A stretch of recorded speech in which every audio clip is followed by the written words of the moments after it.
디지털 기술의 왕이 되는 시간, 한번 클릭하면 시간이 순삭되는 건기왕 시즌2. 안녕하세요. 저는 MC 박소혜입니다.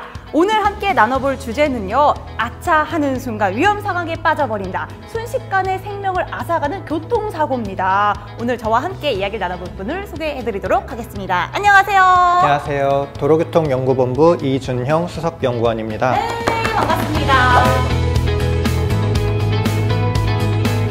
오늘 저희가 함께 나눠볼 주제가 바로 교통사고입니다. 예전에 비해서는 교통사고가 많이 줄어든 것 같긴 한데요, 여전히 끊임없이 발생을 하고 있는 건 사실인 것 같아요, 박사님. 그래서 오늘 준비한 랭킹, 이대로 괜찮을까? 교통사고 다발지점 탑3입니다.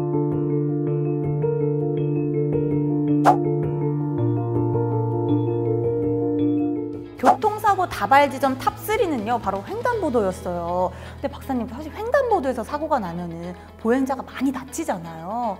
이렇게 횡단보도 사고가 줄지 않는 이유는 뭘까요? 횡단보도에서 사고가 발생하면 보행자가 크게 다치는 경우가 많은데요. 무단횡단을 하다가 사고가 날 경우에는 빠른 속도로 주행하는 차량과 부딪혀서 사망사고로까지 이어지기도 해요.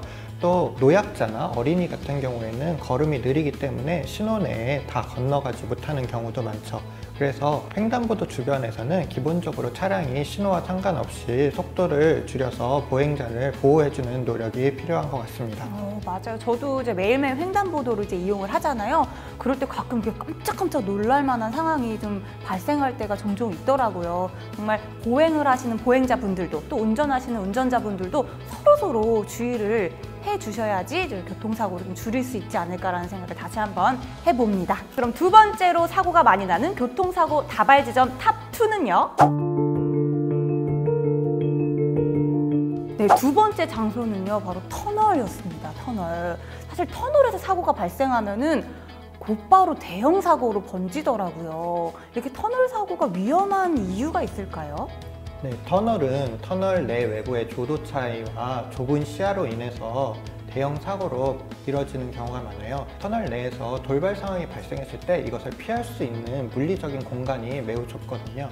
이런 것들이 전반적으로 대형 인명 피해로 이어지는 원인이 된다고 할 수 있습니다. 정말 생각만 해도 너무 아찔한 것 같아요, 교통사고라는 거는. 네, 교통사고가 가장 많이 일어나는 교통사고 다발지점 탑1은요? 탑1은 교차로였습니다. 교차로는 아무래도 여러 차량들이 지나는 구간이다 보니까 사고가 많을 수밖에 없을 것 같은데요. 어때요, 박사님? 네, 교차로는 횡단보도와 같이 차량과 사람이 만나는 곳이기도 하지만 차량 간 사고도 많이 발생하는 지역입니다. 최근에는 우회전하는 차량과 횡단보도를 지나가는 사람들 간에 사고가 많이 있어서 주의가 요구되고 있는데요. 이렇듯 교차로는 차량과 사람, 차량과 차량 모두를 중점적으로 관리해야 하는 교통사고의 중점 영역이라고 할 수 있겠습니다. 지금 횡단보도, 그다음에 터널, 교차로까지 교통사고가 많이 일어나는 지점들에 대해서 말씀을 좀 들어봤는데요. 이 이외에도 혹시 교통사고가 많이 발생하게 되는 어떤 원인이 있을까요? 네, 이제 겨울철이 되면은 블랙아이스 사고가 많이 일어납니다. 블랙아이스는 보통 새벽 시간에 도로에 살짝 이슬이 내렸다가 낮은 온도와 바람으로 인해서 얼어붙는 현상인데요. 블랙아이스가 운전자 눈에는 보이지 않기 때문에 미끄러울 거란 예상을 하지 못하고 주행을 하다가 사고가 나는 경우가 많이 있습니다. 이렇게 순식간에 생명을 앗아가는 게 교통사고이니만큼 이렇게 말을 하는 것만으로 정말 너무 무섭기도 하고 또 더욱더 조심해야겠다라는 생각이 드는데, 이렇게 교통사고가 많이 일어나는 다발지점의 문제점을 좀 해결하기 위해서 연구를 하고 계신다고 들었어요. 네, 저희 연구단에서는 인공지능을 이용하여서 도로의 위험사항을 인식하고 그에 맞는 경고를 표출해주는 스마트 도로조명 플랫폼을 개발하고 있습니다. 이 스마트 도로조명 플랫폼은 가로등에 CCTV를 설치해서 영상을 기반으로 영상을 인공지능 분석을 해서 도로에 어떤 위험이 있는지를 알아내고 그 알아낸 정보를 디지털 사이니지, 고보 조명, 스피커 같은 표출 장치를 통해서 운전자와 보행자들에게 알려주는 그런 시스템이에요.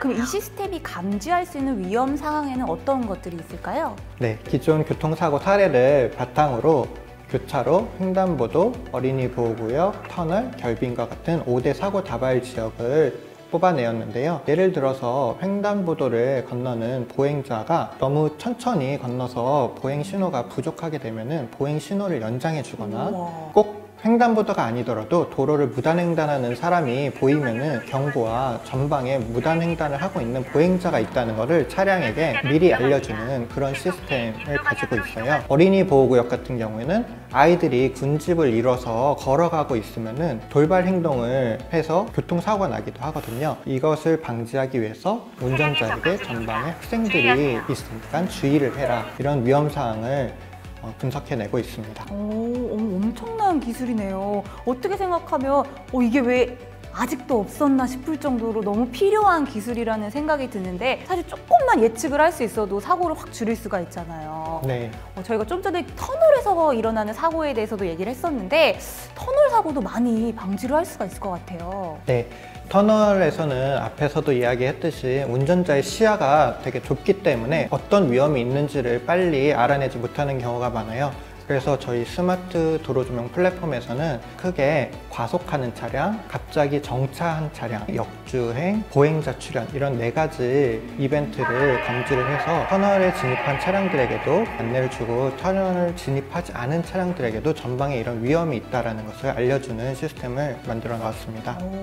다각적으로 위험을 알려주니까 인지를 안 할래야 안 할 수가 없을 것 같아요, 운전하시는 분들이. 그러면 연구원님, 혹시나 운전하시는 분이 스마트 도로 조명이 이렇게 계속 알려주는 그 위험 상황을 인지하지 못하는 경우에는 어떻게 할 수가 있을까요? 저희 스마트 도로 조명은 차량 안, 차량 밖, 그리고 보행자 모두를 위한 표출 장치를 보유하고 있는데요. 현장의 표출 장치 이외에도 최근에 개발되고 있는 CITS 기술을 이용을 해서 도로 조명 플랫폼이 인공지능을 통해서 감지한 위험 정보를 차량 안에 있는 단말기에 무선 송신해 줄 수 있는 기술이 함께 탑재되어 있습니다. 그럼 정말 확실하게 위험 정보를 이렇게 전달을 해줄 수가 있겠네요. 네. 대단합니다. 앞으로는 지금보다 CITS 기술이 좀 더 보편화될 것으로 예상되기 때문에 좀 더 효과적으로 운전자들이 이용할 수 있을 걸로 기대되고 있어요. 기대가 많이 됩니다, 정말로. 네, 그러면 스마트 도로 조명 플랫폼이 가지는 차별성이 있을 것 같아요.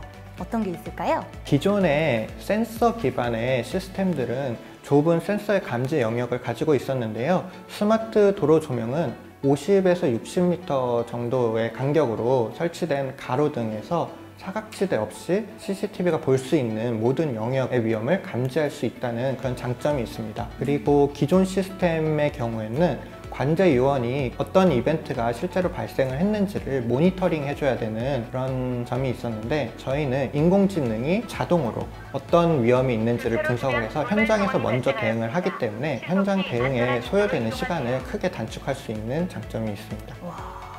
좀 듣기만 해도 정말 굉장한 기술인 것 같은데요. 이 스마트 도로 조명 시스템이 건설연뿐만 아니라 많은 기관과 함께 했다고 들었어요. 네, 저희 스마트 도로 조명은 다부처 사업으로 국토부 외에 산자부, 과기부, 행안부 등이 참여를 한 연구개발 사업입니다. 그 중에 저희 주간 연구기관인 저희 건설연이 서비스 시나리오 및 플랫폼 개발을 담당을 하였고요. 조명 ICT 연구원에서는 디지털 샤이니지, 고보 조명 같은 표출 장치를, 전자통신연구원에서는 인공지능 분석과 통신 부분을 개발을 담당을 하였고요. 서강대에서는 재난안전인가 생활안전 서비스를 담당을 했습니다. 이 밖에도 총 23개 연구기관이 협업을 해서 저희 플랫폼을 개발하는 데 노력해 주셨어요.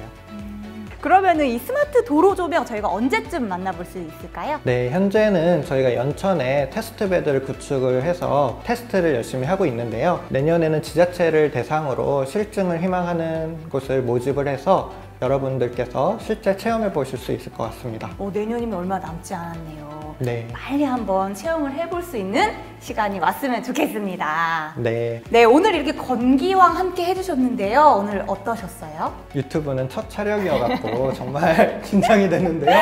네. 그래도 저희 스마트 도로 조명을 널리 홍보할 수 있는 기회가 돼서 너무 즐거웠습니다. 저희 스마트 도로 조명 플랫폼은 내년에 지자체 실증을 통해서 여러분의 안전에 얼마나 기여할 수 있는지를 테스트해보고자 하는데요. 많은 관심 기울여 주시고 지자체 관계자분들께서도 저희 실증 공모에 많이 참여해 주셨으면 감사드리겠습니다. 진심이 전달되셨을 거라고 생각이 듭니다. 네. 네, 이렇게 교통기술이 발달할수록 우리의 안전을 지키는 기술 역시 발달하고 있구나라는 생각을 해볼 수가 있었는데요. 4차 산업 기술을 활용해서 이렇게 더욱더 스마트한 도로를 만들기 위해서 연구를 해주시는 우리 연구원님들에게도 감사하다는 말씀을 드리면서요. 오늘 건기왕 여기서 마무리하도록 하겠습니다. 오늘 건기왕의 내용이 좋으셨다면 구독, 좋아요. 알림 설정 부탁합니다. 알림 설정? 알림 설정 부탁해요. 안녕.